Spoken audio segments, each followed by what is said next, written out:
Corinthians!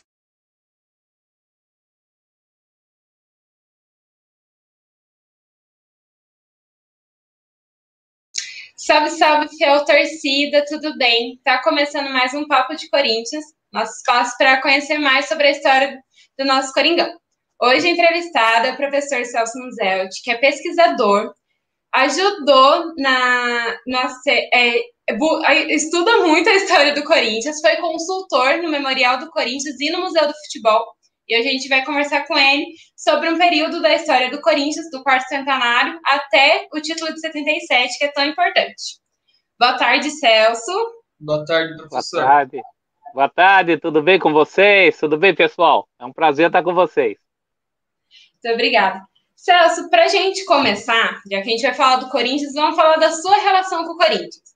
Como que começou a sua história com o Corinthians e o que te levou a todos esses estudos, tudo isso, toda essa história? Legal. Bom, começou tudo com meu pai, né? O seu Dario, um Zelt, graças a Deus, está vivo e bem. Vai fazer 91 anos em novembro. E ele só pensa em Corinthians. Então, quem quiser ter uma ideia disso, dá uma olhada no filme do Centenário, ali no filme do 100 anos de Timão, né?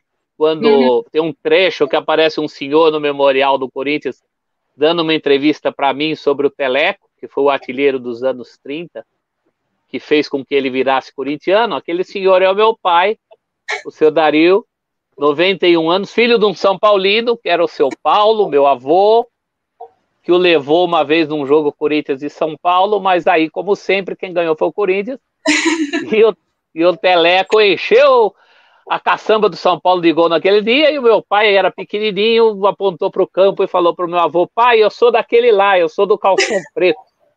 E nunca mais ninguém na minha família, pelo menos os homens, né? Minhas duas filhas são São Paulinas, porque tem um ciúme danado do Corinthians, mas na minha família de lá para frente, todos os homens, pelo menos, são corintianos, do meu pai até o meu filho Daniel, que hoje está com 16, e quando eu tinha 8, vibrou muito comigo no tobogã, com a conquista da Libertadores, uma noite inesquecível para nós dois. E a minha relação com o Corinthians, então, começa com meu pai, o seu Dario, a quem eu agradeço até hoje. Ele me fez corintiano meu irmão Paulo Roberto, alguns primos meus. O Corinthians, na nossa família, é uma instituição. Quem não for corintiano, você já conhece aquele corinho que a torcida cantava no estádio. É muito legal. Essa questão de família, né? De passar de pai para filho, de levar isso adiante. E o modo como ele começou a torcer para o Corinthians, né? Que o seu avô tentou levar para o São Paulo, mas não deu certo. Não adianta. Eu costumo brincar, eu falo que ou você vê a luz ou não viu, né? Porque você ficar rico, você tem várias chances na vida. Você pode nascer rico, você pode casar com alguém rico, dar o golpe do baú, masculino ou feminino. Agora, ser corintiano, você só tem uma chance na vida, quando você nasce. Então, as pessoas brincam que eu estraguei meu filho, o Daniel, mas não foi não. Tudo que eu falei para ele, falei para as meninas, e ele viu a luz. E as meninas têm um certo ciúminho do Corinthians, né? Elas ficam enciumadas com o tempo que o Corinthians toma da vida da gente, mas não é um gasto, não. É um investimento, né? É um investimento em felicidade. Com certeza. Então, vamos começar a falar desse período, né, de 54, com o campeonato do quarto centenário até 77. O título do quarto centenário, ele é importante, né? A gente vê, uma vez a gente estava em São Paulo, a gente até tirou foto da placa, o nome da rua era Rua Quarto Centenário, então foi algo muito marcante. Por que esse título ele é tão importante na história do futebol paulista e principalmente para o Corinthians? Então, hoje a gente tem que explicar, né? Porque o mundo hoje é outro. Está tudo globalizado, a gente está se falando aqui por computador, muitas pessoas têm carro, muitas opções de lazer. Mas em 1954, não só em 54, mas também em 77 ainda, o nosso mundo era São Paulo.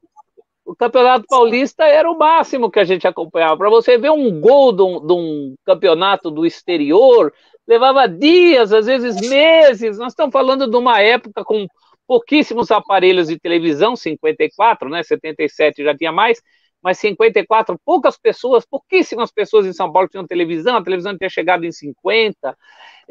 Então, eu costumo dizer que o nosso mundo era São Paulo. O Corinthians foi campeão do mundo em 54, do mundo daquelas pessoas, né?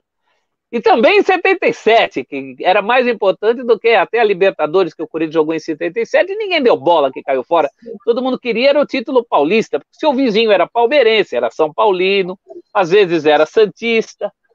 Então, é desse mundo que a gente está falando, né? Além disso, o 400º de São Paulo foi fundada, a cidade, e por extensão, o estado, embora São Vicente seja mais velho que São Paulo, né?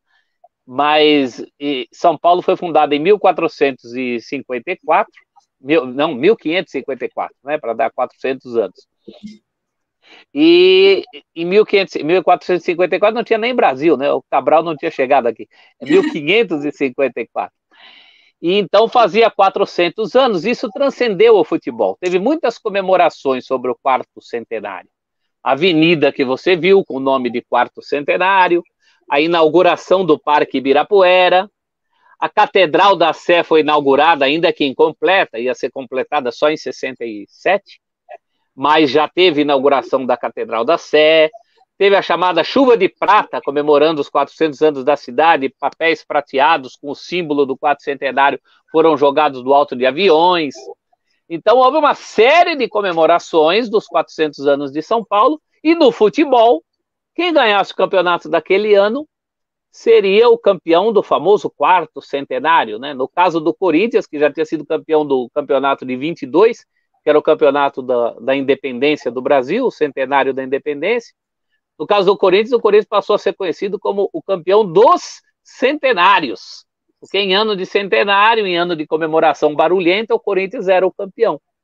O campeonato se arrastou, né? Ele só foi decidido em fevereiro de 55, mas valia ainda pelo ano de 54, que é o famoso ano do quarto centenário. Para a gente ter uma ideia disso, da importância disso, o Alfredo Borba, que era um compositor corintiano, compôs uma música que vocês acham aí facilmente no YouTube, que falava, né? Corinthians, Corinthians, falou mais alto a tradição.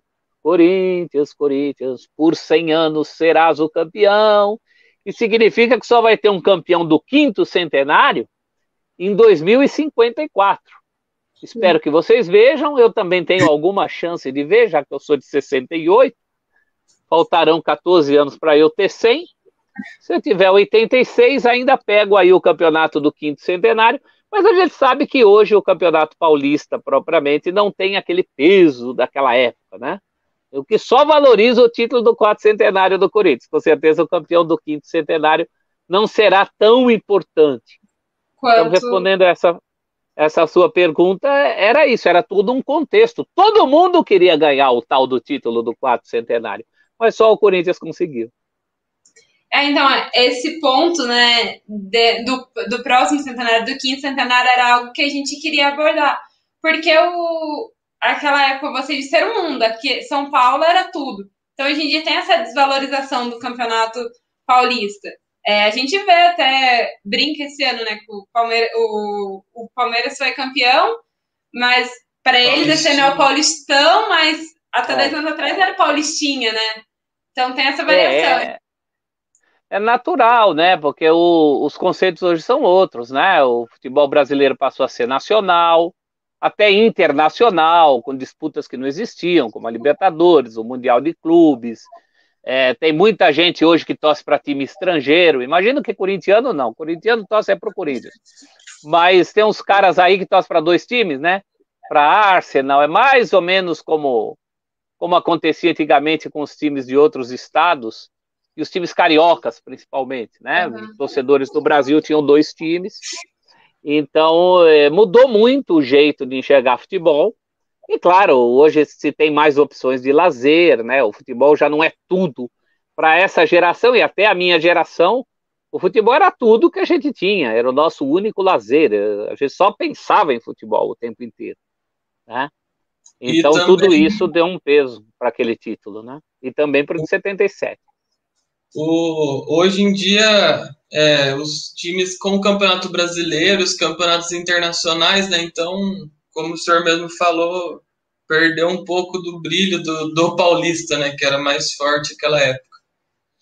Ah, sem dúvida. O Campeonato Paulista era o máximo que você podia conquistar, né?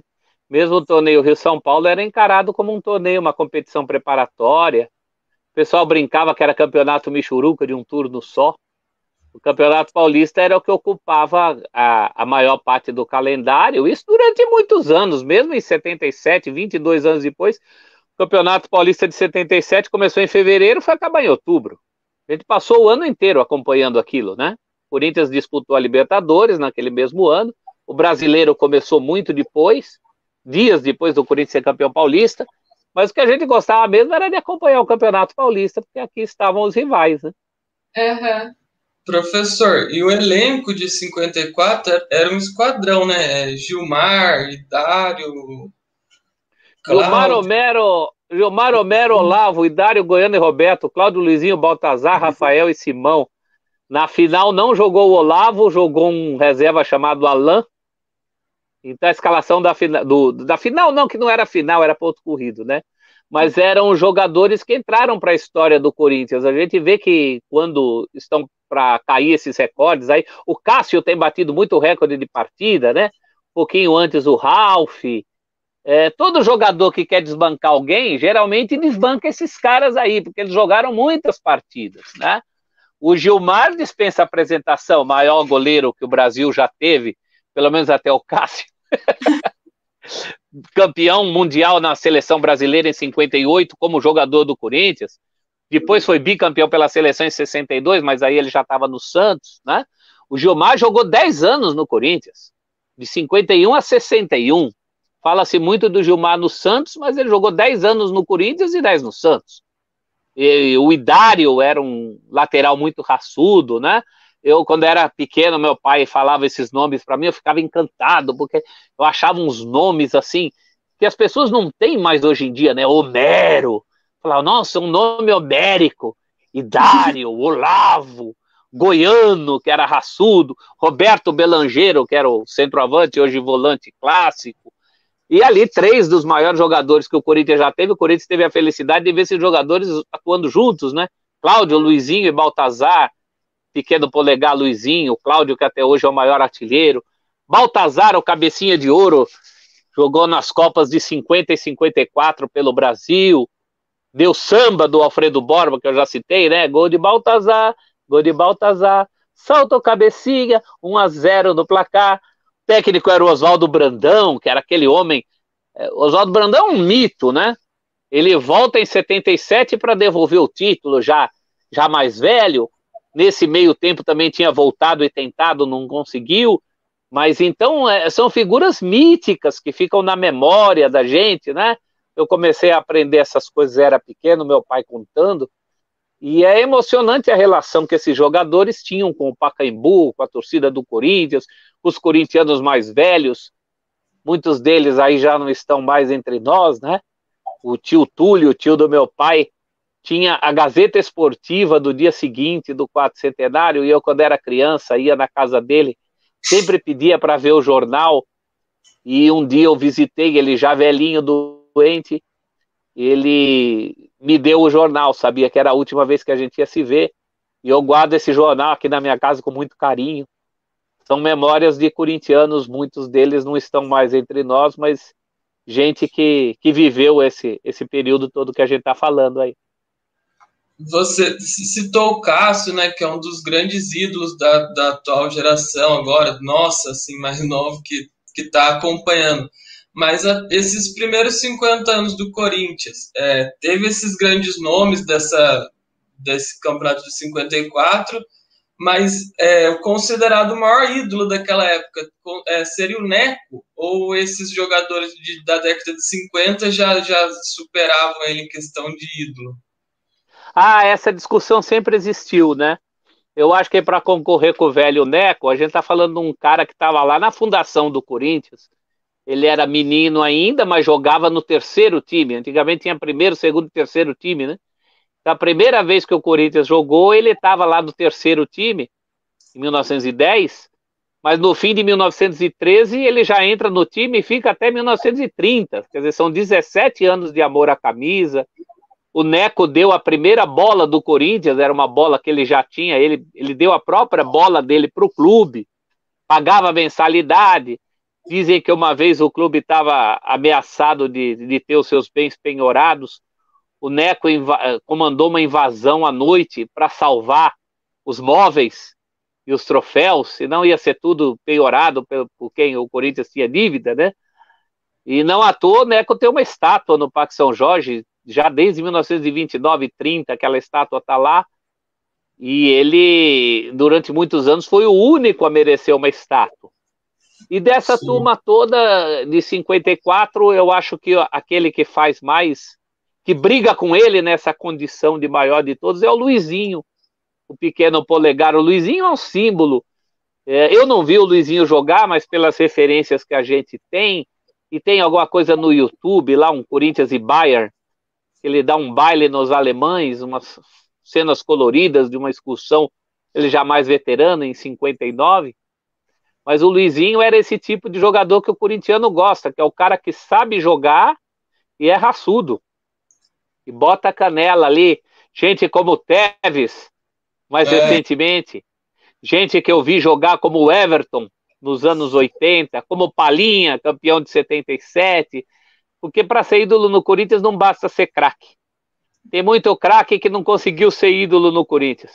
E Sim. tem muito ídolo que não é craque, mas a gente adora, né? A torcida do Corinthians é uma torcida que gritava com gosto nomes como o do Ezequiel, que deixava a vida em campo, do Zé Maria, do Vladimir, do Zé Elias, mais recentemente do Guerreiro Ralph, que nunca foi expulso em tantas e tantas partidas. Então, acho que daquela turma lá, o Luizinho era o maior de todos, né? Tecnicamente, o Cláudio era um ponta-direita muito interessante, injustiçado na Copa de 50, porque também jogava em São Paulo. Isso era um problema naquela época, né? O Rio dominava a seleção brasileira, mas o Luizinho representava o Corinthians, a história de que ele sentou na bola na frente do palmeirense Luiz Villa, um argentino, num clássico com o Palmeiras. O Luizinho tinha muitas histórias, e foi dele o gol de cabeça, né? Apesar de ser um baixinho, foi dele o gol de cabeça Contra o no 1 a Palmeiras. 1 contra o Palmeiras. Então acho que o Luizinho era quem mais se aproximava. Essa história do maior de todos existe até hoje, né? É o Neco, é o Luizinho, talvez o Rivelino pela bola que jogou. Alguns defendem até o Dr. Sócrates. Mais recentemente o Marcelinho deixou marcas também. É muito Enfim, é de uma história. gerações. Cada geração tem o seu preferido, né? Não tem como entrar, não tem como esse consenso, quem vai ser o maior de todos, porque cada um vai ver alguém jogar e vai ser importante para ele, né? Eu acho que tecnicamente ninguém foi tão bom quanto o Rivelino, nem mesmo o Sócrates. Mas o Rivelino deu azar de jogar nessa fase que a gente está falando aí, né? Que é a fase sem os títulos. Então ficou Sim. muito marcado por isso. Mas o Rivelino é um nome que você tem em grandes enciclopédias internacionais como um craque à altura daquela geração do Pelé. Sim. É o ídolo do Maradona. O Maradona já disse várias vezes que o ídolo dele é o Roberto Rivelino. Então, tecnicamente, eu acho que o Corinthians nunca teve um jogador tão importante quanto o Rivelino, né? Ô, Celso, e assim, o Corinthians, ele vem da várzea, né? Não é da elite, é o time mais do povo, de todos, Sim, mas aí sim. vai conquistando, vai chegando, é convidado, né? Para a elite do futebol. E aí tem a excursão pela Europa em 59, que até ganhou o reconhecimento da CDB, né? E isso foi muito importante para o Corinthians nessa época. Isso muda algum patamar do Corinthians aqui no Brasil? A gente não dava tanta importância para essa coisa de jogo fora. Não era só o Corinthians, né? A Portuguesa, o Botafogo, eram clubes que excursionavam. O Corinthians demorou muito para sair do Brasil. O primeiro jogo do Corinthians fora do Brasil é no Uruguai, em 1951. Até goleia um combinado uruguaio por 4-1, vingando aí a final, né, que o Brasil tinha perdido um ano antes. Os uruguaios fizeram aquele torneio para comemorar o primeiro aniversário da conquista aqui no Brasil, e o Corinthians botou água no chope deles. Depois o Corinthians joga na Europa em 52, jogou na Turquia, inaugurou o estádio de Helsinki, onde houve a Olimpíada, e perdeu uma partida só, ganhou o título de fita azul do futebol brasileiro. E também essa excursão de 59 que você citou, que foi importante, mas na época o padrão não era isso que mudava o patamar de um clube, né? O que mudava o patamar de um clube eram as conquistas que o Corinthians teve. Muito mais importantes naquele período foi o bicampeonato de 51, 52, o campeonato do quarto centenário que a gente falou, de 54. O Corinthians ganha dos primeiros Rio-São Paulo, de 50 para frente, o Corinthians ganha 50, 53, 54, chegou na final de 51. Então foi isso que afirmou aquela geração da primeira metade da década de 50. Na segunda metade já aparece o Pelé, dá uma complicada, né? Mas o Corinthians foi o grande time do Brasil na primeira metade dos anos 50, menos por essas excursões, esses feitos internacionais, que também eram importantes, mas não tão significativos quanto os títulos que ganhou aqui, né? Sim. É algo que a gente dá muito valor hoje, até pelo mundo que a gente vive, esse mundo globalizado, que a gente... Os times ganham uma notoriedade maior quando a gente tem contato com eles, assim, né? Esse contato que a gente consegue acompanhar jogos, etc. Antes porque a gente não devia nada para time estrangeiro. Os grandes jogadores do mundo estavam aqui.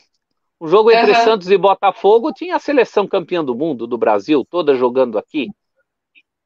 O europeu era tudo cintura dura.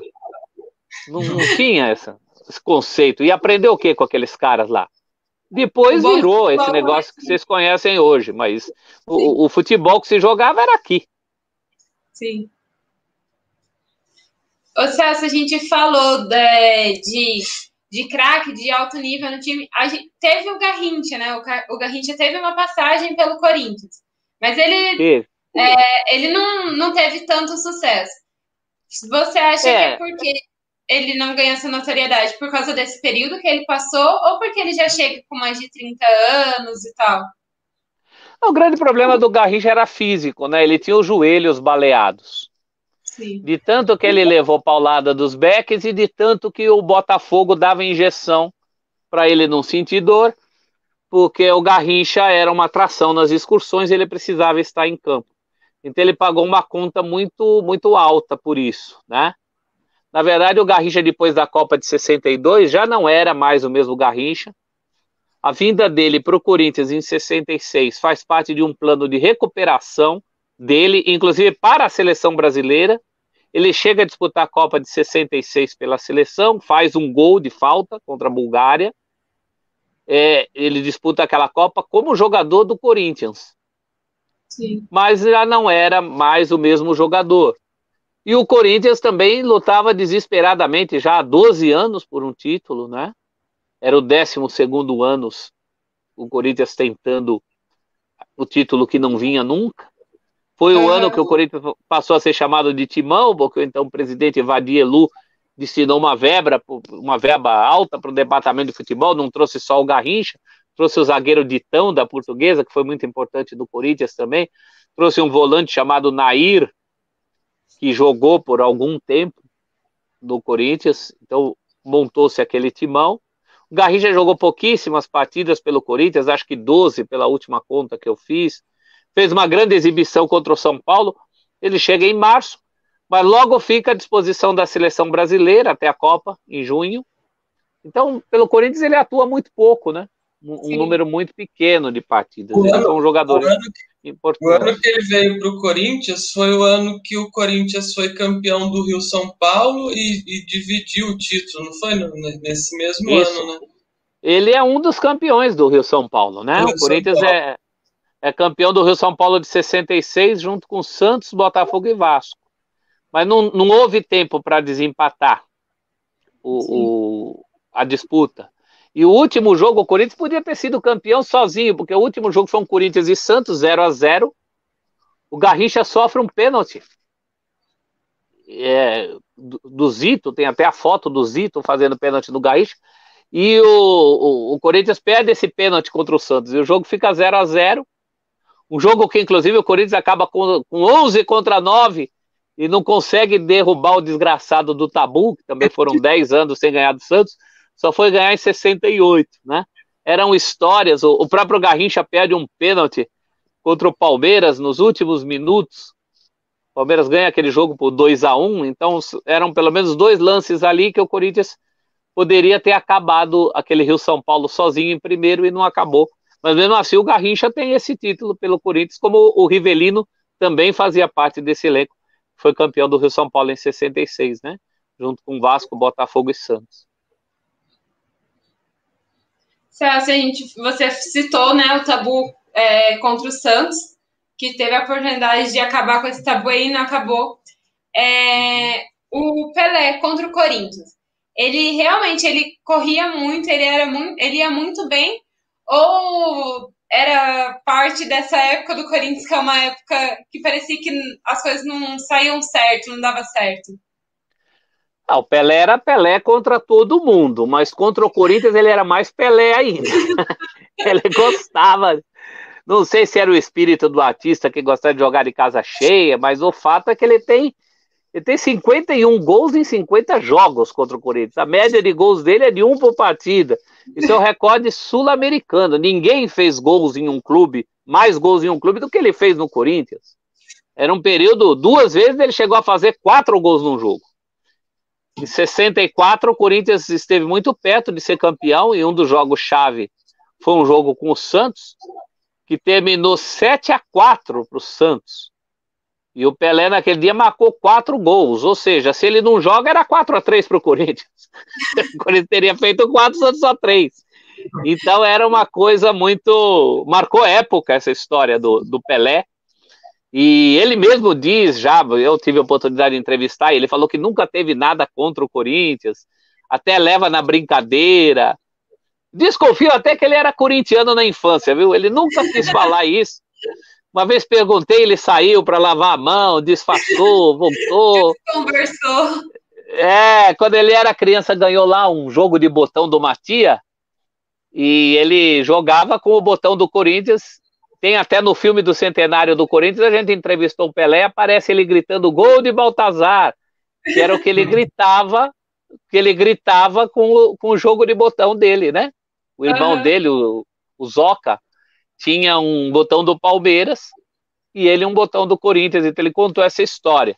Tem um livro sobre a infância dele em Bauru, o autor, já falecido, inclusive, o autor garante que o Pelé saiu na rua para comemorar o título do 400º. A primeira bola que o Pelé ganhou na vida, quem deu foi um ex-jogador do Corinthians, o Souzinha, foi campeão de 52 e era amigo do pai dele, do seu Dondinho. O seu Dondinho e o Souzinha tinham jogado juntos do Bauru Atlético Clube, o Baquinho, né? Então o Pelé tem muitas ligações corintianas aí ao longo da vida dele. E esse tabu acabou com uma partida com gols de Paulo Borges e Flávio, né? Paulo Borges, que foi uma grande contratação da época, né? No dia 6 de março de 68, uma quarta-feira de cinzas de carnaval, eu tinha 1 semana de vida, porque eu nasci em 27 de fevereiro. Eu tinha, na verdade, 8 dias, né? 68 é um ano bissexto, todo ano de Olimpíada é bissexto. Eu tinha 8 anos de vida, 8 dias de vida, não vi, não lembro, mas meu pai conta que foi uma grande festa na cidade, a gente tem os registros, né? No desespero, o presidente Vadielu, aquele desespero de contratação para ser campeão, tinha comprado 2 pontas direitas, o Buião do Atlético Mineiro e o Paulo Borges, que era destaque do Bangu, era um corredor, um velocista. Né? Esses caras de lado que jogam hoje, que nem o Rony, que foi lá pro Palmeiras. Esse jogador que o Corinthians hoje não tem, né? Falta esse cara do ataque do Corinthians. E o Paulo Borges jogou deslocado de meia direita, com a 8, porque justamente na ponta direita jogou o Buião. O Paulo Borges fez o Flávio, que foi um grande artilheiro corintiano, né? Perdia muito gol, mas fazia gol também. Os dois fizeram os gols que quebraram de vez esse tabu. O Carlos Alberto Torres, que era lateral direito do Santos e depois capitão da seleção de 70, ele ficava inconformado com como os corintianos eram caras de pau, porque depois de 10 anos perdendo, a torcida saiu do estádio cantando 1, 2, 3, o Santos é freguês. E o Carlos Alberto Torres não se conformava com isso, morreu inconformado com essa cara de pau da torcida do Corinthians. Até hoje, né, tem muita gente que é inconformado com a torcida do Corinthians, né? Porque a gente comemora... Geralmente quem não é corintiano, né? Não entende. É difícil. E depois virou freguês mesmo, que eu na minha infância vi perder do Santos umas 3 vezes. No ano seguinte, também tinha um time bom montado e teve a perca, né, do acidente dos 2 jogadores, do Lidu e do Eduardo. Foi uma pena, né? Com essa perca, né, esse acidente que ocorreu, você acha que isso interferiu diretamente no restante do campeonato ali? O Corinthians chegar ao título, fizeram muita falta ao elenco. Eu tenho certeza, Lucas, porque olha que ironia do destino, né? O Campeonato Paulista sempre foi de pontos corridos. Então o Campeonato de 68 foi aquele que acabou com a maior diferença de pontos entre o campeão e o vice. O campeão foi o Santos com 11 pontos a mais que o Corinthians, que foi o vice de 68. Então, em 69, resolveu fazer um campeonato diferente. Jogava todo mundo com todo mundo, classificava os 4 primeiros para um quadrangular que decidiu o título. E é curioso, porque se o campeonato de 69 fosse por ponto corrido, o campeão seria o Corinthians. Quer dizer, mudaram para dar chance para os outros, tá? Não só para o Corinthians, mas para quebrar um pouco aquela coisa do Santos.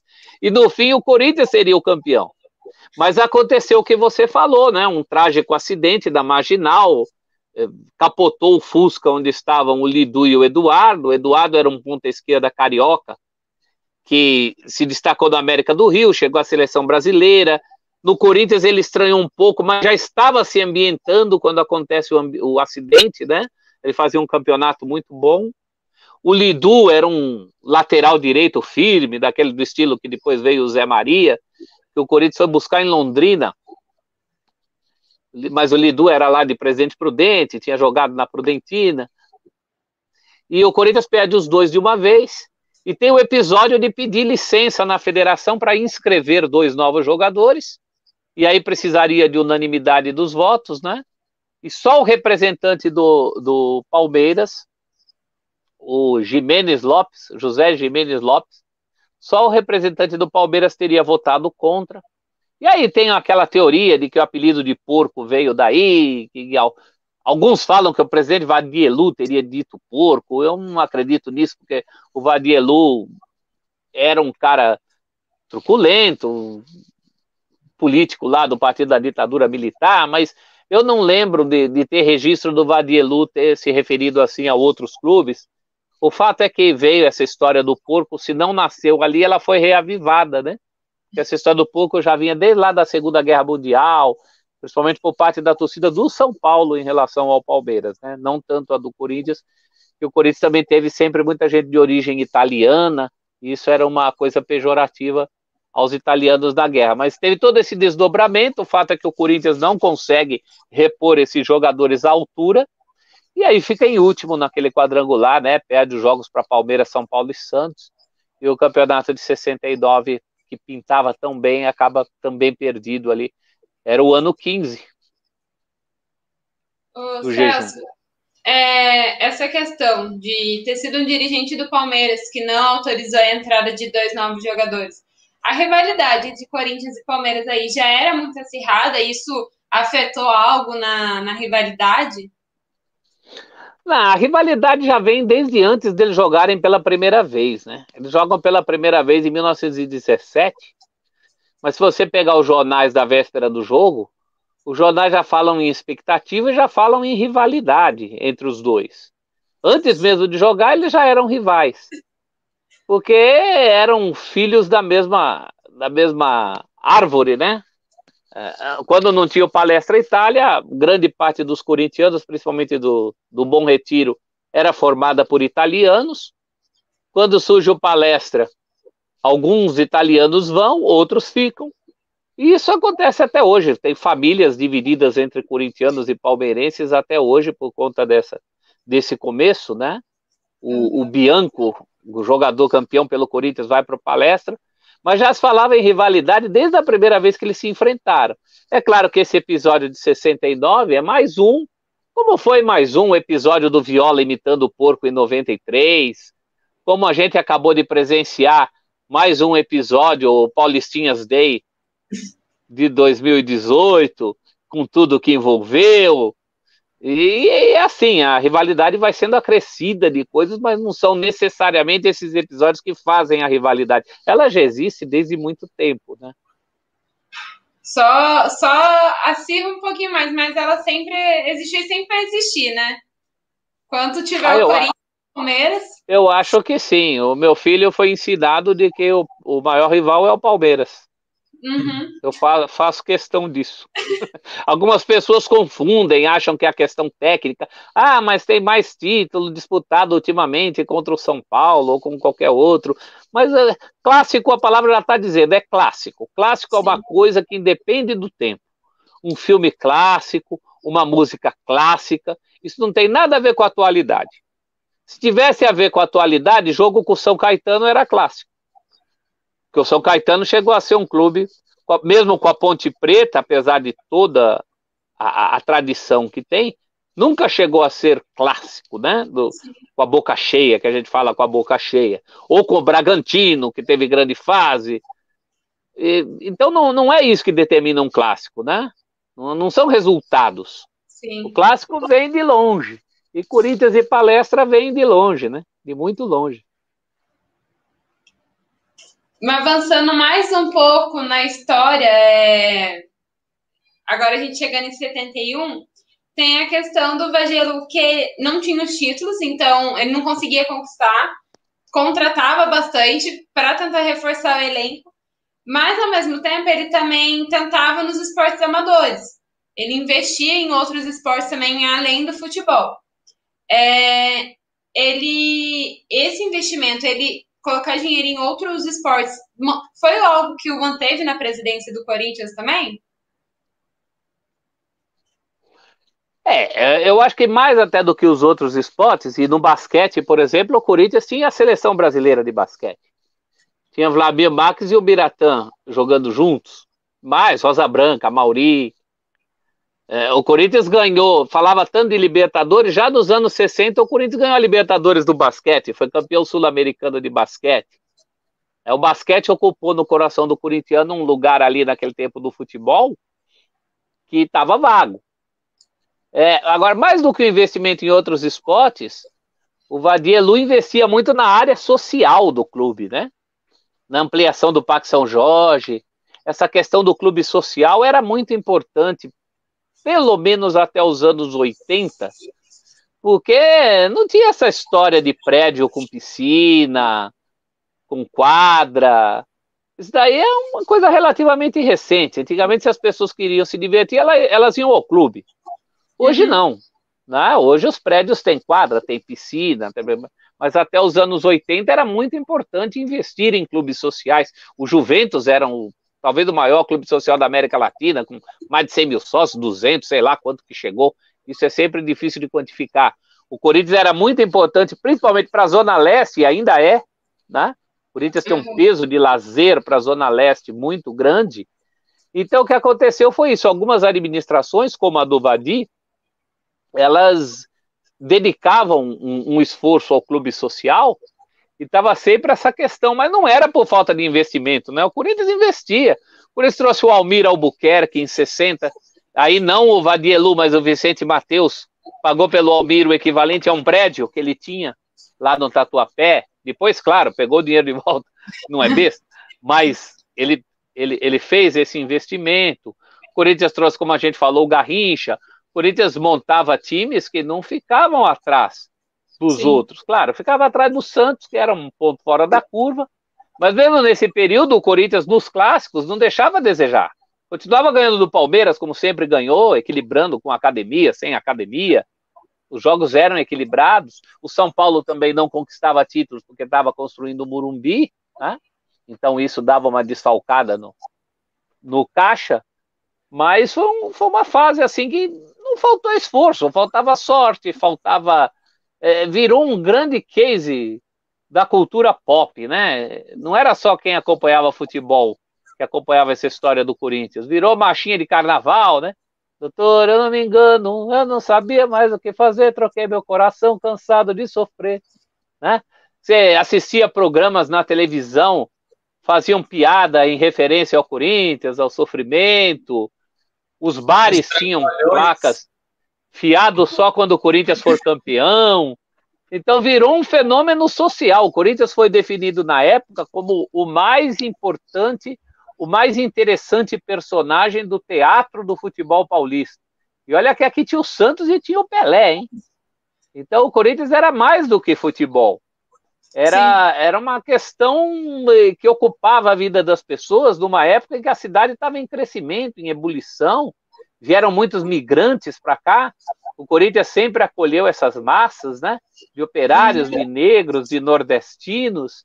Então, assim se fez a grandeza do Corinthians. É uma coisa que é para lá do campo. A gente pode estar falando, vai falar de um período que não foi campeão. Eu acho que é um dos períodos mais bonitos da vida do Corinthians, nesse sentido, né? O Corinthians deixou de ser só um time de futebol.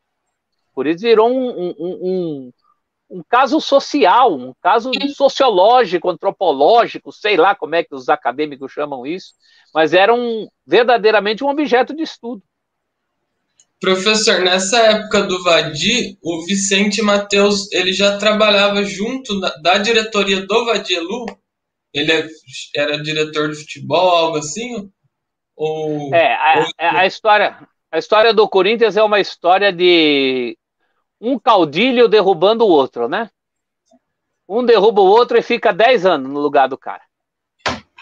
Aquele time lá de 54, o presidente era o Alfredo Inácio Trindade, homem do charuto, também fanático, doente. Morreu em 66, irritado, porque estavam falando mal dele na televisão. Ele ia concorrer de novo com o Vadielu. Mas o certo é que o Trindade era o presidente lá do quatrocentenário. Como era já desde antes, desde os anos 40, né? E aí na eleição de 59, quem derruba o Trindade é uma chapa que tem o Mateus. Olha só, o Mateus era diretor de futebol em 54, no quatrocentenário. Era um dos diretores do Trindade. Na eleição de 59, o Mateus de presidente e o Vadi de vice derrubam o Trindade. Só que aí 2 anos depois, em 61, o vice do Mateus, que era o Vadi, derruba o Mateus. E aí de 61 até 71, 10 anos, o Mateus fica tentando derrubar o Vadi. Em 72 ele consegue, ele apoia um outro candidato chamado Miguel Martinez. Esse derruba o Vadi. Só que aí o Martinez é deposto por acusação ali de improbidade administrativa, né? Não usar direito o dinheiro do clube. E aí o Mateus entra. Quem botou o Dualib dentro do Corinthians foi o Mateus. Só que aí o Dualib pega o osso e não larga mais. Até apareceu o Andrés. Que, claro, o Andrés, por força do estatuto, não tem esse continuismo, mas a gente sabe que as últimas administrações são todas Andrés. Sim. Então, você pegar a história do Corinthians em 110 anos, você pega Trindade, Mateus, Vadi, Dualib, agora o Andrés. Se você for um pouco mais para trás, pode pegar também um espanhol chamado Manuel Correcher. que dizia, ficou famoso pela frase que ele nas reuniões na federação ele falava, com razão ou sem razão, Corinthians tiene sempre razão. Então você pega, são 110 anos para meia dúzia de nomes, meia dúzia de caras, né? Então essa é a história do Corinthians, passando de mão para mão, porque o Corinthians tem aquele amor de mãe, aquele amor da galinha, né, com os pintinhos, que às vezes até sufoca os pintinhos de tanto calor, assim. É um amor que às vezes faz mal. Todo mundo tem uma saída para o Corinthians, né? Você tem, ela tem, eu tenho. Mas na hora que chega lá é complicado, porque nem todo mundo pensa igual, né? Então é muita paixão envolvida, a história política do Corinthians é bem complicada nesse aspecto, sim. A gente já falou um pouquinho do Rivelino. Eu até durante o meu trabalho eu tive a oportunidade de entrevistá-lo. E assim, ele gosta muito do Corinthians, ele é muito ligado ao Corinthians, mas dá pra ver que ele tem não sei dizer, não é bem um ressentimento, mas é uma coisa triste, assim, de não ter conseguido um título e da maneira como ele saiu. Ele foi injustiçado, Celso, na maneira como ele sai do Corinthians e também por esse período que ele jogou, que infelizmente ele jogou, né? A tristeza do Riva é a mesma tristeza nossa, dele não ter sido campeão.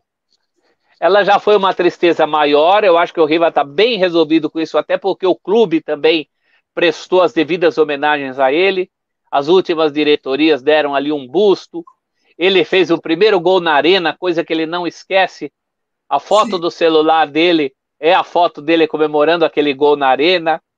Então o Riva é uma história muito bonita. Para você ter uma ideia do que foi aquilo, a gente agora nos últimos tempos viveu aí um dilema do Barcelona com o Messi, né? Sim. Todo mundo querendo que o Messi salve o Barcelona sozinho. A diferença é que o Messi já ganhou muitos títulos pelo Barcelona. Agora você imagina se o Messi tivesse jogado 10 anos sozinho no Barcelona e tivessem cobrado dele os títulos por 10 anos. Isso foi o que aconteceu com o Rivelino. Não que ele tenha jogado sozinho, isso é uma injustiça com outras pessoas que jogaram com ele. E ele jogou com grandes jogadores no começo da carreira, com o Dino Sani, que era um grande volante. Zé Maria e Vladimir, que estão no Corinthians de todos os tempos, jogaram com o Rivelino. O goleiro Ado, campeão em 70, jogou com o Rivelino. O Flávio, centroavante, jogou com o Rivelino. Não é isso que eu quero dizer. Mas era um momento em que ele não podia dar aquele título que a gente cobrava. Foram 10 anos dessa cobrança obsessiva também por parte dele, né? Era nervoso, elétrico, e aconteceu dele não ser o campeão pelo Corinthians. Então, no momento da saída dele, foi uma questão política, precisava de um bode expiatório depois daquela derrota para o Palmeiras. Isso foi insuflado pela imprensa da época, mais especificamente pelo falecido J. Ávila, que pediu perdão ao Rivelino antes de falecer. Teve influência das torcidas organizadas também, principalmente a camisa 12, num segundo momento a Gaviões. Gaviões pensou 2 vezes, mas acabou concordando com a saída dele. O Matheus, politicamente, foi interessante para o Matheus que o Rivelino fosse para o Fluminense, né? Porque aí jogava a culpa em alguém, não na diretoria, não naquela questão política toda. E o Riva acabou sendo uma vítima daquele momento muito triste da história do Corinthians nesse sentido. Mas eu acho que com o tempo, você teve até sorte de entrevistá-lo. Durante muito tempo o Riva não dava entrevistas. O filme do Centenário que eu fiz não tem a entrevista do Riva. Mas hoje eu acho que ele está cada vez mais em paz com esse passado. Assim, também por conta de algumas contas que o Corinthians fez questão de ajustar com ele, com muito... Era algo que o clube devia a ele, sabe? Sim, porque ele constrói o seu futebol, ele vem da base do Corinthians, então ele tem uma história, uma identificação com o clube, que talvez seja algo que hoje em dia a gente sente falta também, né? Ele tem aquela história... Ele foi renegado no Palmeiras, né? Sim, que era o clube era o clube da família dele. Daí e dele também na infância, né? mas depois se tornou um corintiano tão desesperado quanto os que queriam o título. Tem textos muito bonitos, tem um texto do jornalista José Maria de Aquino, que aliás está lançando um livro sobre a sua carreira, e o Zé Maria na Placar uma vez fez uma matéria com o Rivelino, o dia que eu for campeão, que o Rivelino contava as coisas que ele sonhava, quando ele sonhava que tinha sido campeão pelo Corinthians, né? Depois ele foi pelo Fluminense, foi tricampeão do mundo pela seleção brasileira, mas ficou faltando aí esse danado desse título que não veio. Eu acho que é um caso único na história do futebol, porque como a gente falou do Messi, o Messi já ganhou muito pelo Barcelona, Pelé ganhou muito pelo Santos, o Zico pelo Flamengo, o Ademir da Guia pelo Palmeiras, e esse é um diferencial da história do Rivelino, né? O Corinthians é diferente até nisso, é aquele que teve o maior de seus jogadores e não conseguiu ser campeão com ele em campo. E até essa frustração de não ter conseguido um título, além de toda a pressão que existia, assim, da torcida querendo e todo mundo querendo, ele também como torcedor, né? Isso certamente. Sem dúvida, eu acho que ninguém queria, eu sei que o corintiano é muito fanático, mas pode ter gente que queria o título tanto quanto ele. Mas mais do que ele queria, eu acho difícil. Eu acho que ele tinha tantos motivos para querer aquele título quanto qualquer um de nós que estava na arquibancada. Eu não estava na arquibancada em 74, tinha 6 anos. Felizmente ainda não acompanhei aquela derrota naquela final. Mas eu acho que ele queria tanto quanto qualquer corintiano, né? E merecia também, tanto quanto qualquer torcedor. Merecia. E essa reparação que o Corinthians fez com ele, o busto, a questão dele ter feito o primeiro gol lá na arena, é algo até bonito, né? Porque ele merece, é totalmente merecedor disso. Ele era a cara do Corinthians durante 10 anos, na alegria e na tristeza, né? Principalmente então, na tristeza naquela época. Não, e mesmo nas alegrias, né? Ele estava no fim do tabu, ele estava nos 4-3 contra o Palmeiras em 71, ele estava nos títulos Laudo Natel, Taça do Povo, aqueles torneios que o Corinthians conquistava. Taça do Povo ganhou um gol de falta dele contra o Inter. Então, o Rivelino era a cara do Corinthians, aquela música do Paulinho Nogueira que falava, né? Nessas poucas vitórias, algumas sensacionais. A gente esquece de tudo, não desanima jamais. Essas poucas vitórias, algumas sensacionais, tinham a marca do Rivelino, que era um jogador de nível mundial por 10 anos. E tem toda uma geração, essa geração de dirigentes que o homenageou, Mário Gobi, né, principalmente, o Cittadini é um grande fã do Rivelino. Você imagina, o cara jogou de 65 a 74. É tempo suficiente para você ser criança, adolescente, casar, ter uma profissão, ter filho, tudo vendo o cara lá jogando. Sim. Então é uma identificação muito grande, né? Ele o Corinthians tem 110 anos, em 10 desses 110 anos, a cara do Corinthians foi o Rivelino. Sim. Então ele foi muito importante. Inclusive nos jogos contra o Palmeiras, né, nas nossas pesquisas, ele jogou bem, né, as últimas partidas dele, né? O primeiro jogo da final. No primeiro jogo, principalmente, ele jogou mais pro time, né? Em vez de ser aquela coisa do craque esperando bola no pé.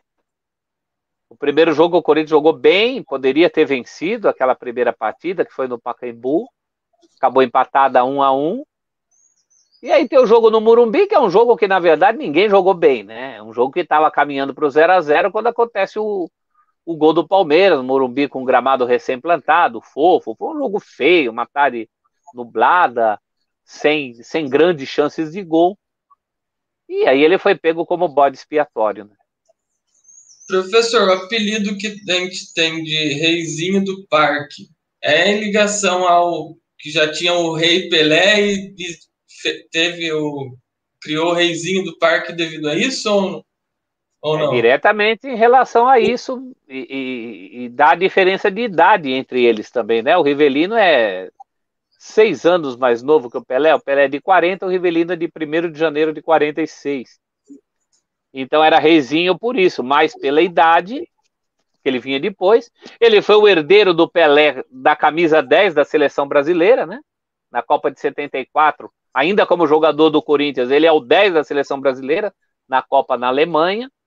Quem criou esse apelido foi um jornalista chamado Antônio Guzman, corintiano, e tinha uma coluna no Diário da Noite chamado As 20 Notícias, As 20 Notícias de Antônio Guzman. E o Guzman colocou, foi o primeiro a fazer a referência a Reizinho do Parque, né? Ou Garoto do Parque, também alguns falavam Garoto do Parque, para separar um pouco, mas é o perfil que eu escrevi sobre o Rivelino no livro Os 10 Mais do Corinthians, começa falando que na época em que o Santos tinha o rei, o Corinthians também tinha seu reizinho, né? E a questão do Rivelino, calha que o jogo tão marcante da invasão de 76, ele tá lá, né? Até na entrevista ele conta que ele falou pro presidente do Fluminense, não brinca com a torcida do Corinthians. Que ele conhecia bem, né? Aí ele já estava do outro lado, né? Alguns dos corinhos da torcida até eram mexendo com o Rivelino, né? Provocando.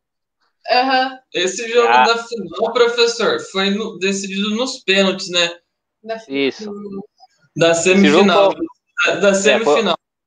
Isso, foi 1 a 1. Ele chegou a fazer a batida dos pênaltis pelo Fluminense? Mas não, o Rivelino não cobrava pênaltis. Ah, sim. O Rivelino perdeu um pênalti pelo Corinthians contra o Comercial de Ribeirão Preto, pelo torneio Laudo Natel, que era um torneio que antecipava o Campeonato Paulista, um campeonato eliminatório. Foi em 72 que ele perdeu esse pênalti. Ele resolveu nunca mais bater pênalti. A exceção talvez tenha sido um Brasil e Polônia aqui no Morumbi, que todo mundo saiu de perto e acabou sobrando para ele cobrar. Mas ele me falou pessoalmente, não gostava de bater pênalti. Eu pensei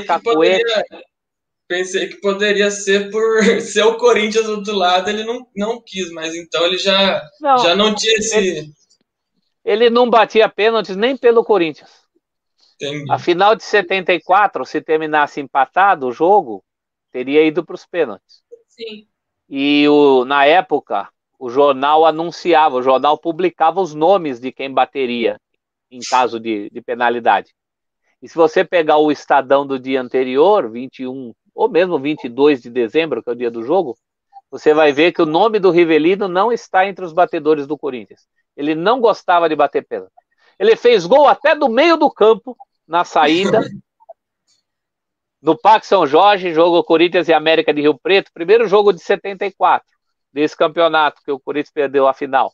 Foi 5-0, e seria o gol mais rápido do mundo, se não tivesse sido marcado no segundo tempo. Foi a 4 segundos, mas para a FIFA são 45 minutos e 4 segundos, então não conta como o gol mais rápido do mundo. Ele, dada a saída, o Zé Roberto, o centroavante, rolou a bola para ele, e ele ali do meio campo encobriu, mandou a bola no gol do goleiro Pirangi do América, que era um garoto de 17 anos. E é engraçado isso do futebol, né? Porque ele é campeão mundial, tem a questão do drible, do elástico que ele cria, né? Mas não bater pênalti é uma coisa dele, né? Mas é engraçado isso. Ele é muito honesto de falar. Ele fala, eu não sei, não tinha cacuete. Talvez porque o Rivelino sempre foi um jogador muito elétrico, muito nervoso, né? E para bater pênalti você... Né? Para bater pênalti você realmente tem que estar numa paz de espírito zen, né? Aquela Sim. coisa. O Riva nunca foi zen. Ele foi elétrico. Danilo, né? Atômico. A gente viu o Danilo bater pênalti tranquilo. O Danilo não se abalava com nada na vida, né? Nada. O que eu gritava, joga a bola no Danilo, pelo amor de Deus, aquele jogo no Japão, que eu tava lá vendo, eu ficava gritando nos últimos minutos, joga pro Danilo, porque o Danilo recolhia a bichinha ali, parece que o tempo parava com ela no pé do Danilo. Essa questão do Rivelino no Fluminense contra o Corinthians, o primeiro jogo de estreia dele foi contra o Corinthians, foi isso? Acho que foi... Sábado de Carnaval, o Fluminense ganhou de 5-1, ele fez acho que 4 daqueles gols, inclusive um de cabeça, ele nunca tinha feito gol de cabeça. Foram 2 amistosos, um aqui e um no Rio, os 2 com renda a favor do Corinthians, claro que era quem estava recebendo dinheiro, né? E aí o jogo aqui teve a estreia do Basílio no Corinthians, estava vindo da Portuguesa, e do César Maluco, que era centroavante do Palmeiras. Tem até uma foto, o César e o Basílio e o Rivelino abraçados, o Riva com a camisa do Flu, e os 2 com a camisa do Corinthians, e na época tinha muita mágoa, né? A torcida estava magoada, levou até uma faixa muito injusta, que estava escrito: a Fiel já esqueceu o ruinzinho do parque. Claro que ele não era ruinzinho, né? É um dos maiores craques do mundo em todos os tempos, mas é aquela mágoa de ex, né? Sim. 76 foi muito marcante, né? A questão do título não ter vindo até uma injustiça daquela semifinal, o que a torcida fez.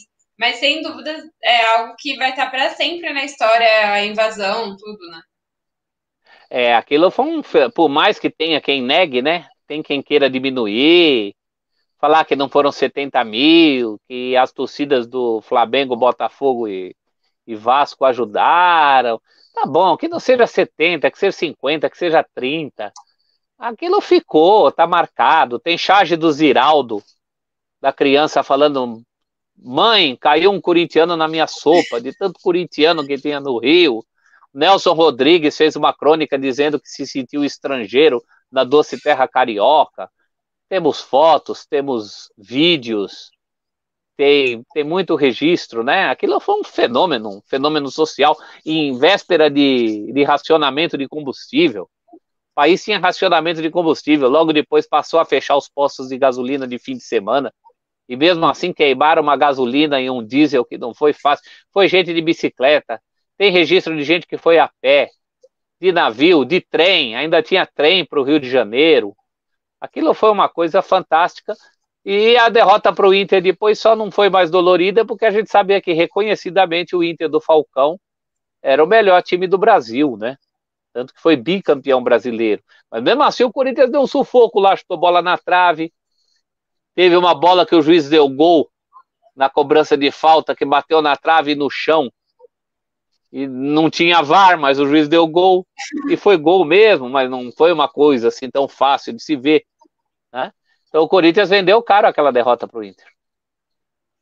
Teve alguma questão de vestiário nesse jogo contra o Inter, que falaram, pesquisando, eu ouvi falar que estava muito calor no dia e não disponibilizaram tantos ingressos para a torcida do Corinthians. O que aconteceu... Isso afetou o resultado, ou o time do Inter era melhor mesmo? O time do Inter era melhor. Agora, com a torcida aconteceu aquilo que acontece até hoje. Cortaram a água para a torcida do Corinthians, ficou todo mundo lá no sol. Não foram os 70 mil que foram para o Rio, mas foram 12 mil pessoas para Porto Alegre. A torcida do Corinthians queria vestir a camisa do Corinthians no laçador, aquela estátua do gaúcho que tem em Porto Alegre. E aí houve uma certa... A coisa não foi tão pacífica quanto foi no Rio, né? Os cariocas receberam o Corinthians mais no bom humor, na gozação, né? Ali a final já estava se decidindo o título, então foi uma final pegada, né? E aí só a gente chega a 77. 77, que maravilha. São especificamente 22 anos, 8 meses e 7 dias de jejum. Só muito que... bem. Não deixa falar 23, não.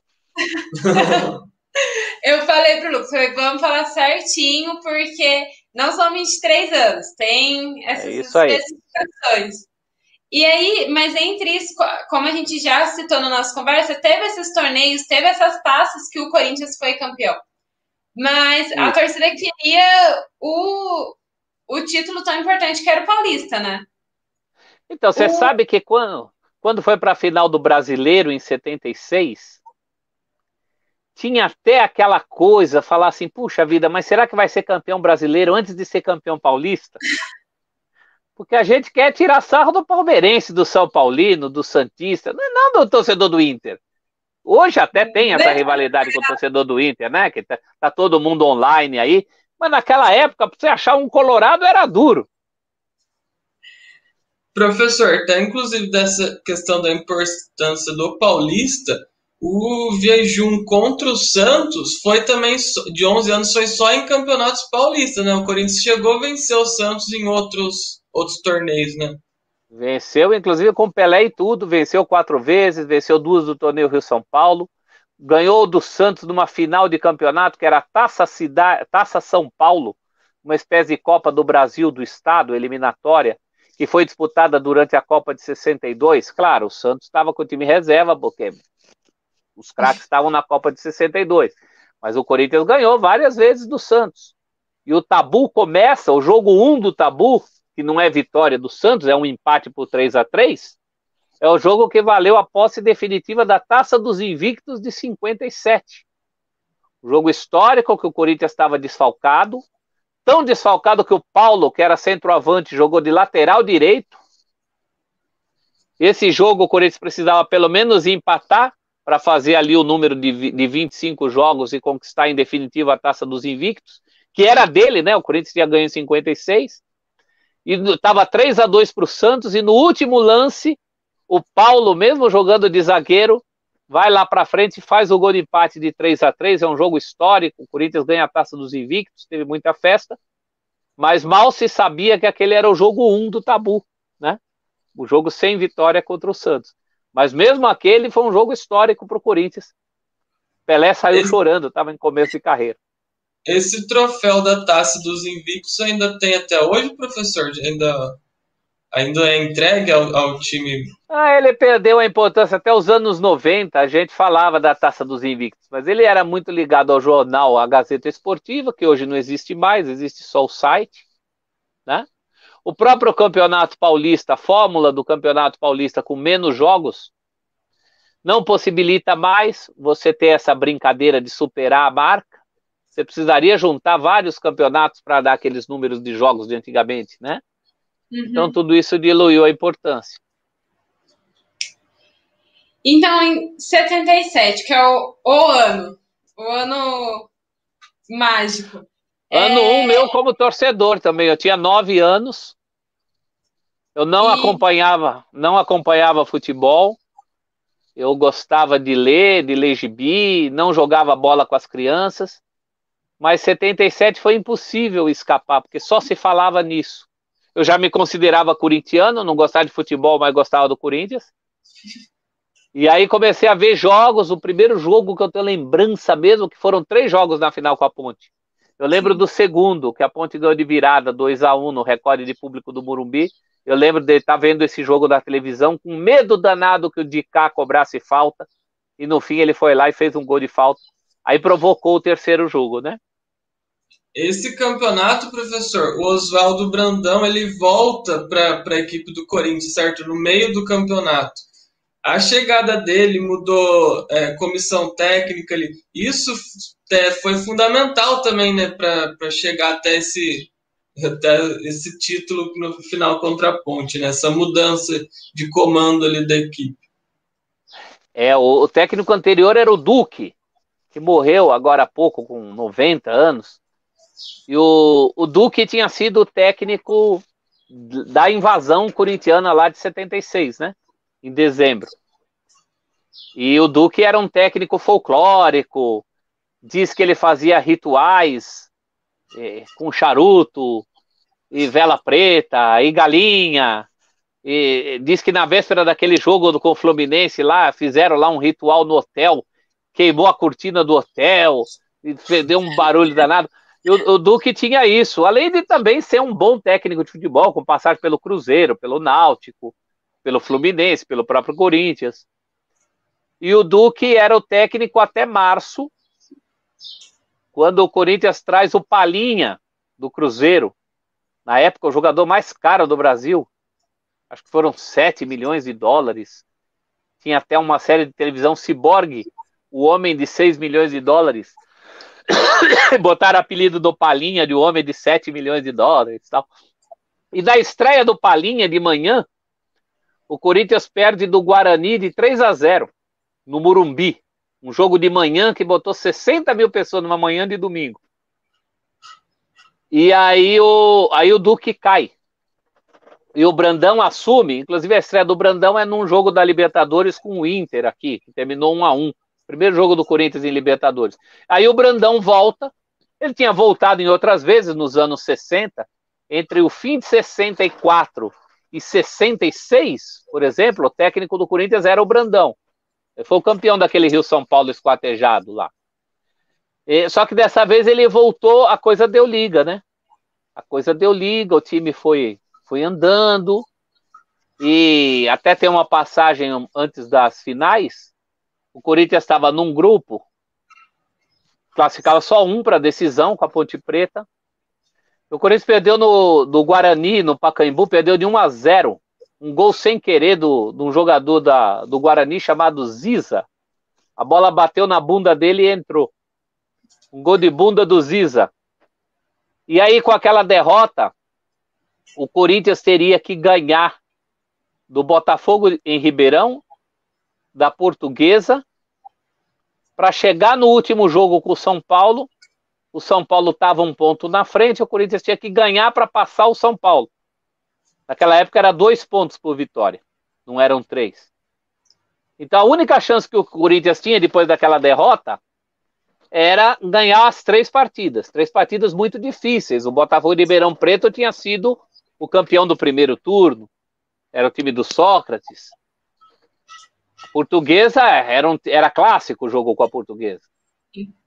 E o São Paulo estava na frente do Corinthians. Então, naquela noite que perdeu do Guarani, dizem que o Vicente Matheus entrou no vestiário já disposto a mandar todo mundo embora. E o Brandão foi muito importante, porque o Brandão teria dito, botou o presidente para fora do vestiário. Botou o Matheus para fora e fechou a porta e falou para os jogadores, falou assim, olha, agora é com vocês. Só a gente pode se salvar, nós temos que ganhar esses 3 jogos, né?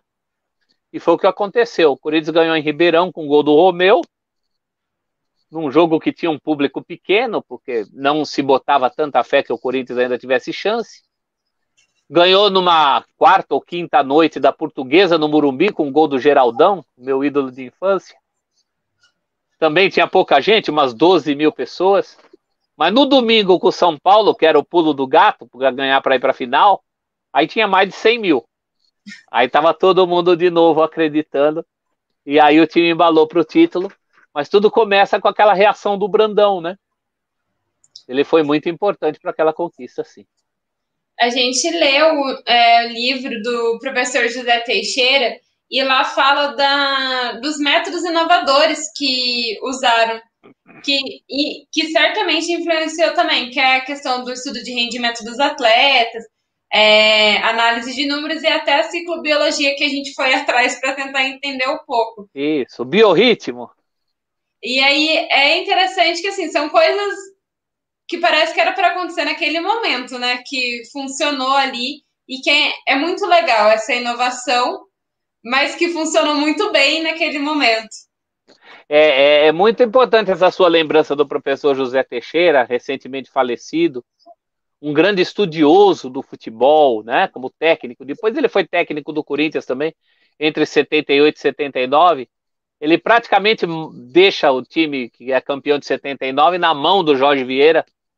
Mas o professor Teixeira era um grande estudioso e é muito merecida essa lembrança. Ele escreveu o livro sobre por que o Corinthians não era campeão, né? Ele que tinha passado ali pelo Corinthians também nos anos 60, numa primeira vez, trabalhou muito tempo também no São Paulo, mas era um grande estudioso e sem dúvida esse tipo de estudo, era tudo muito novidade no futebol, não se usava isso, né? Se o jogador estava bem, estava num bom ciclo da vida ou não. Esses estudos contribuíram bastante para aquela campanha, sim. É uma frase que tem no livro dele, algumas vezes, né, que ele fala que o Corinthians não perdia os títulos para os outros times, né? Perdia para ele mesmo. É uma pergunta assim, que todo corintiano tem. Esse período, professor, você acha que era assim, mais por falta de técnica ou de comando ali da equipe, ou era falta de sorte também, alguma mística que até no ano de 77 teve o caso de desenterrar o sapo lá, ou eram os dois juntos também, né? Porque, como o senhor falou, é um caso a se estudar há tanto tempo, né? E não dá certo, não chegar ali no tão sonhado título. Esse sapo enterrado eu não acredito, mas eu acredito na força psicológica que o sapo, que a história do sapo enterrado pode exercer nas pessoas. Sim. Né? Então, o Corinthians ficou 22 anos, o Palmeiras ficou quase 17, caía raio no Parque Antártica, caiu um raio, pegou um jogador no Parque Antártica, o Carlos Alberto Borges, ou Seixas, ou Borges. Agora o São Paulo atual, né? O São Paulo já passa por um período sem títulos, e traz jogador de qualidade, monta times bons e traz bons técnicos, e a coisa não anda. Então acho que quanto mais o tempo passa, pior. No caso do Corinthians foi terrível, porque parecia que não ia ter fim, né? As coisas continuavam, a cada ano o desespero era maior. E aí um dia chega, um dia acaba. Eu acho que o time de 77, por exemplo, não era melhor do que vários times anteriores. Outros times de antes eram melhores que o de 77. O Corinthians montou times até superiores. Mas também tinha uma concorrência pesada, né? Antes de 77, o Pelé estava jogando aí, o Ademir da Guia, os outros também montavam times fortes. Então, junta tudo isso. Às vezes, de repente, você é campeão quando menos espera. Não digo que menos esperasse em 77, porque todo ano a gente esperava. Mas teve ano que a gente esperou mais e não foi. Em 69, em 74, né? Em 57. Inclusive, o professor, né, o José Teixeira, ele fala no livro que essa esperança de chegar ao Salvador da Pátria e mudar diversas vezes técnico e contratar jogador e não ter tanta confiança no elenco era um dos pontos que dificultava chegar até o título, né? Que foi o que o Oswaldo Brandão fez, que confiou naquele elenco e conseguiu chegar lá. Pelo menos era um elenco unido, né? Tem uma história de que quando o Palinha chega ganhando mais do que todo mundo, ele tenta unir os jogadores, e aí um jogador que estava há muito tempo fala para ele, desiste, isso aqui é impossível, mas ele consegue. O Palinha era um agregador, não era uma estrela. Então acho que coincidiu muita gente afim ali naquele momento, sabe? O futebol era diferente também, porque se fosse hoje, todo mundo ia pensar qual era o bicho, né? Não que na época não se pensasse também em ganhar um bom dinheiro, mas não se movimentavam essas quantias de hoje. O Vaguinho me falou que quando foi campeão, o que ele ganhou? Tinha um fazendeiro que foi lá no treino, levou um cabrito para dar para ele. O Luizinho também, eu perguntei para ele quando entrevistei, falei, seu Luiz, o senhor ganhou muita coisa quando ganhou o campeonato do Centenário? Ele falou, ganhei. Tinha um corintiano que tinha uma loja de sapato no centro, ele me dava sapato, ganhei guarda-chuva. Falando sério, hoje parece estranho, mas eram os valores da época, né? Então não tinha assim, toda essa... Não eram mega stars que nem é um Neymar hoje. Sim. O futebol mudou muito, a sociedade mudou muito, né? De lá para cá, e o futebol também teve toda essa mudança. Fala para um jogador que ele vai ganhar sapato e guarda-chuva hoje por ganhar um... Então. O futebol virou um grande negócio, né? O negócio de lazer. O grande negócio da indústria de lazer é o futebol. Então é natural que mexa com a cabeça das pessoas e com a vida delas mesmo. Não sei se é melhor ou se é pior, mas eu sei que é diferente. É bem diferente, né? Não adianta a gente querer fazer comparações onde não cabe, né? Não. E esse ano você falou que é o ano marcante para o senhor, professor, que você tem de memória, assim, como corintiano, que a partir dali o senhor viu que era esse time que o senhor ia seguir? O senhor viu a luz? Corintiano eu já era. A minha casa tem... O pinguim da geladeira tinha um escudo do Corinthians no peito desde que eu era pequeno, né? O meu jipinho, antigamente a gente tinha uns jipes de criança, esses carrinhos de criança entrar dentro, né? Eu tinha um jipe de lata. O meu jipe já tinha o escudo do Corinthians lá que meu pai pôs o decalque. apesar do Jeep ser verde, né? Porque era Jeep imitava o Jeep do Exército. Fosse hoje eu pintava o Jeep. Mas eu já tinha essas referências, né? Essas referências corintianas. Mas eu acho assim, de 77 para frente, aí eu me tornei um corintiano praticante, né? Aí não tem jogo do Corinthians, você me pergunte, que eu não lembre de ter visto, o que eu estava fazendo, qual era a situação do time naquela época. Passei a entender o meu irmão, Paulo Roberto, que gostou, ele é mais novo que eu, mas começou a gostar de futebol antes. Ele e meu primo, Samuel, já falecido, que era palmeirense, o meu primo, eles discutiam futebol, eu queria discutir, e eles falavam, você não, porque você não sabe nem a diferença de um lateral com escanteio. Eu não sabia mesmo. Eu passei a saber a partir daquele campeonato de 77. Eu confundia, não sabia a diferença de artilheiro e centroavante. Eu chamava o camisa 9 de artilheiro, mas não é o artilheiro, é o centroavante. Eu falava, mas não é a mesma coisa. O Geraldão não é o artilheiro e é o centroavante? É, mas o artilheiro pode ser outro. Depois meu pai foi me explicando, né? Mas foi ali que, você perguntar qualquer senha da minha vida, é 77, 1977, 13 de outubro de 77. Só de 77 eu tenho umas 4 caixas de coisa, que jornal, revista, disco, tudo que saiu na época eu tenho, faixa de campeão. É marcante, foi muito importante. Né? É para sempre, né? É para sempre. Eu acho que é para mim como foi a Libertadores de 2012 para o meu filho.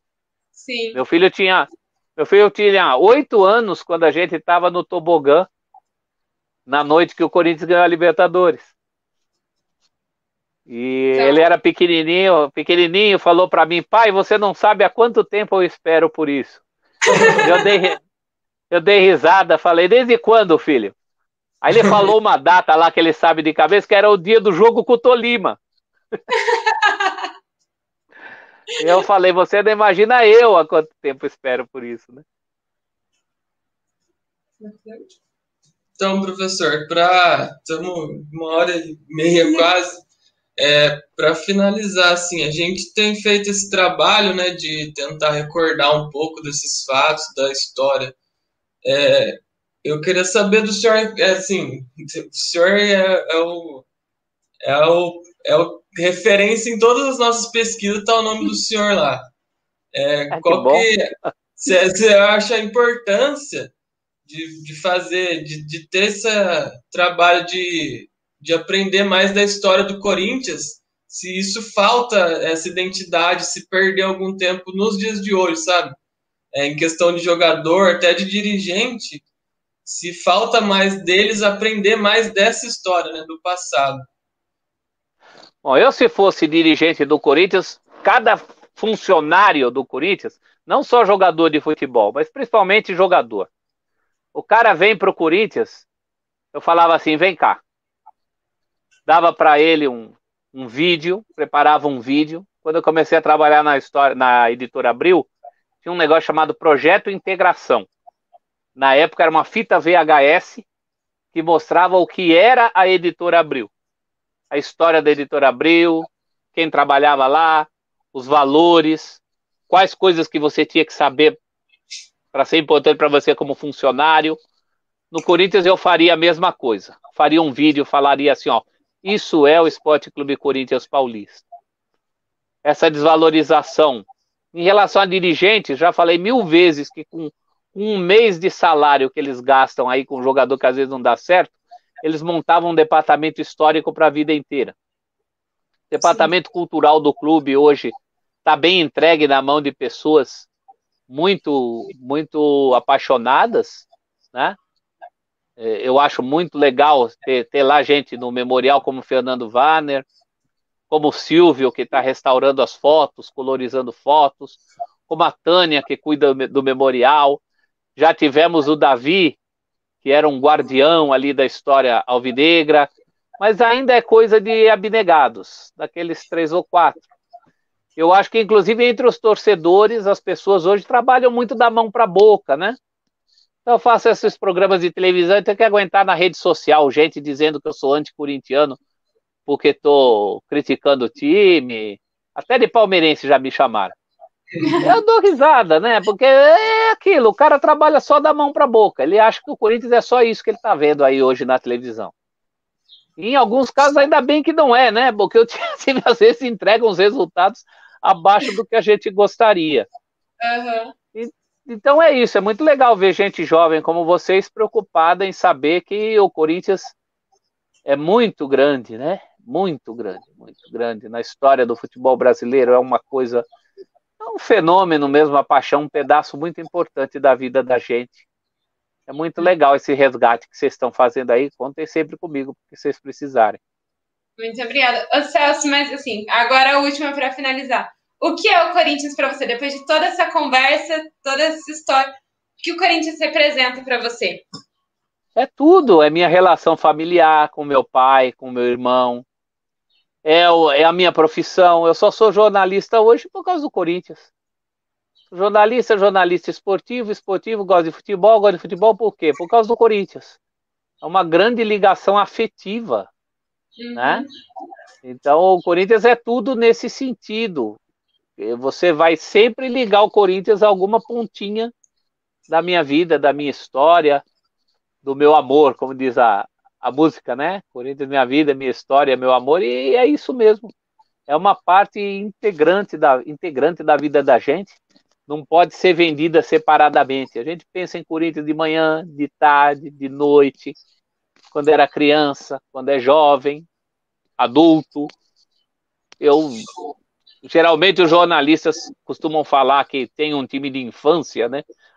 Quando na infância eu torcia, eu posso até ter me prejudicado na vida por isso, mas não tem nada a ver com a infância. Eu sinto as mesmas coisas que eu sentia na infância. Ontem estava aqui vibrando com meu filho, a vitória por 3-2 sobre o Bahia.